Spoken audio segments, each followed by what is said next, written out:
আসসালামু আলাইকুম দর্শকবৃন্দ। আজকের পর্বে ঘটেছে একের পর এক বিস্ফোরক ঘটনা।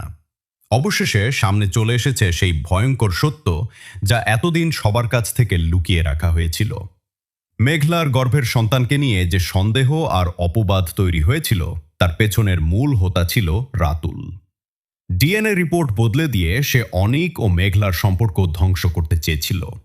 যখন অনিক জানতে পারে যে মেঘলার গর্ভের সন্তান আসলে তারই সন্তান, তখন সে নিজের ভুল বুঝতে পারে। সে উপলব্ধি করে কতবার সে মেঘলাকে অপমান করেছে, কত কষ্ট দিয়েছে এবং কত বড় অন্যায় করেছে। কিন্তু ততক্ষণে অনেক দেরি হয়ে গেছে। অপমান, কষ্ট আর মানসিক যন্ত্রণায় ভেঙে পড়েছে মেঘলা। এক পর্যায়ে সে নিজের জীবন নিয়েও হতাশ হয়ে পড়ে। তার পরিবার তাকে সামলানোর চেষ্টা করলেও পরিস্থিতি ক্রমেই খারাপ হতে থাকে। অন্যদিকে অনিক আর দেরি না করে রাতুলের মুখোমুখি হয়। ভয়ঙ্কর রাগে ফেটে পড়ে সে। বন্ধুত্বের মুখোশ খুলে গিয়ে প্রকাশ পায় রাতুলের আসল চেহারা। বছরের পর বছর বিশ্বাসঘাতকতা, প্রতারণা আর ষড়যন্ত্রের জন্য অনিক তাকে কঠিন শাস্তি দিতে শুরু করে। এদিকে মেঘলার শারীরিক অবস্থা হঠাৎ করে গুরুতর হয়ে ওঠে। প্রসব ব্যথা শুরু হলে তাকে দ্রুত হাসপাতালে নেওয়া হয়। কিন্তু সেখানে অপেক্ষা করছিল নতুন এক বিপদ।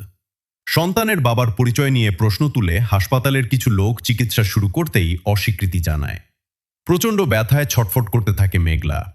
তার পরিবারের সদস্যরা অসহায়ের মতো সাহায্যের জন্য ছুটোছুটি করতে থাকে।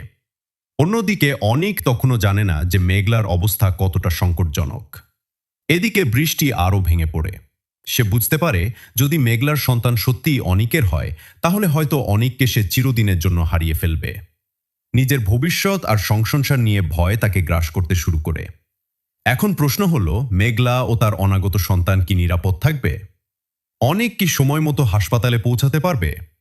আর রাতুলের জন্য অপেক্ষা করছে কেমন ভয়ঙ্কর পরিণতি?